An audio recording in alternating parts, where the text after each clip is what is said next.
Hello, my name is Maria Aguirre, and in this video I would like to make a summary about the concepts and the topics that we've discussed so far in our classroom management course this semester.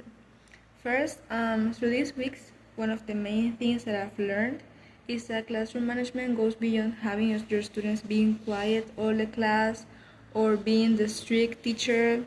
It is something that combines theory, strategies, and mostly human connection. So let's talk about some of the main ideas of this topic. We begin with a main foundational question. What is classroom management exactly?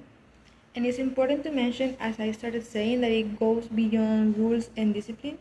It is about intentionally organizing your space, organizing your routines and your rules so that the interactions in the classroom can foster meaningful learning and that it can happen with minimum disruption. This includes everything from when students enter the classroom to how you manage your groups when they're working, and also how you manage your students or how you treat them when they make mistakes. Now, two concepts from week one really stood out for me, and I must say that I didn't know any of them before this course. The first one is buy-in, because there is a big difference between a student that follows rules because they're afraid of the consequences that there may be if they don't follow them, and a student who follows the rules because they are well aware of their value and understand it and apply them willingly. So the first one is compliance. It is fragile. It usually doesn't last in classes, and it is hard to keep it going through the whole class. Meanwhile, the second one is buy-in. It is a student that understands rules, and that doesn't really need the teacher to really follow them, because they follow it because they understand their importance. The second concept is witness. It was coined, and I'm going to look at the name. It was coined by the educational psychologist Jacob Kooning. It refers to teachers' ability of being aware of everything that happens in a classroom at all times, and students usually call it having eyes on your back or on the back of your head. It is important for teachers to develop this ability because it is going to allow teachers to manage the classroom and to have control over everything all the time, even when they're writing on the board or maybe helping one single student with a task, for example. So these are the two main concepts from this first part of the course that I think we can say that they summarize the first part of it. Now, the next week was all about putting theory into practice, and we talked and we analyzed four main topics. First, we looked at essential tips for teaching. Some of them were staying organized, also being able to improvise, since lesson plans are not a script, they're a guide for our classes, and also always having a backup activity in case that technology fails, which is something that happens a lot, and also in case your students finish an activity earlier. It is important to have a plan B to not freak out when something like that happens in a classroom, because it can happen and it is probably that it will happen at some point. So these are like some of the most essential tips that I find useful about this lesson and about this topic. Then we covered effective lesson planning, and an idea that I found really useful is that we should start planning from the middle of the lesson, because there is where your main goal is going to get to be achieved. So from there you can create the build up and you can create the cool down, and you will make sure that you will get your students to achieve the main goal of your lesson.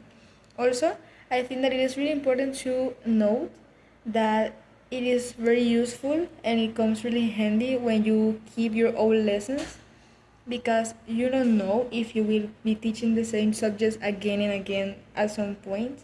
So having your own lessons, your own materials or exercises is going to save you a lot of time It's going to be very useful, so always have something like in your laptop, in your computer, or something like a physical folder to keep your own lesson plans. It is very useful for you. Then we talked about rapport. This is another subject that I didn't know anything about. This is a word that I didn't really know, that I hadn't heard before, and it's all about building a good relationship between you as a teacher and your students, and also among your students. It is going to increase motivation and the sense of comfortability in a classroom, and it is going to improve their learning process. You can do so by learning their names, by taking into account their interests, by also sharing your interests, and also it is important that you always keep your limits. Even though we want to have a good relationship with our students, we need to always maintain the limits so the class does not become a complete chaos. And finally, we explored the transferable skills that TEFL teaching develops. This includes planning, time management, communication, problem solving, organization, etc. These are abilities that are useful in any professional environment, even if they're not related to teaching or to language in general. And finally, we talked about the theoretical foundations behind everything that we have been practicing and talking about. And among these, we have three main approaches. The first one is the humanistic approach, that is based on Krashen's emotional filter theory, which says that when we reduce anxiety and when we reduce lack of confidence, the learning process becomes smoother and better in general, so that is our job as teachers.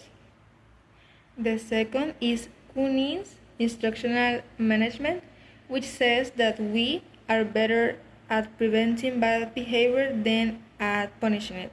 So, through total awareness of our classroom and constant checking on our students, we can be able to prevent misbehavior, and we don't have to punish students every time.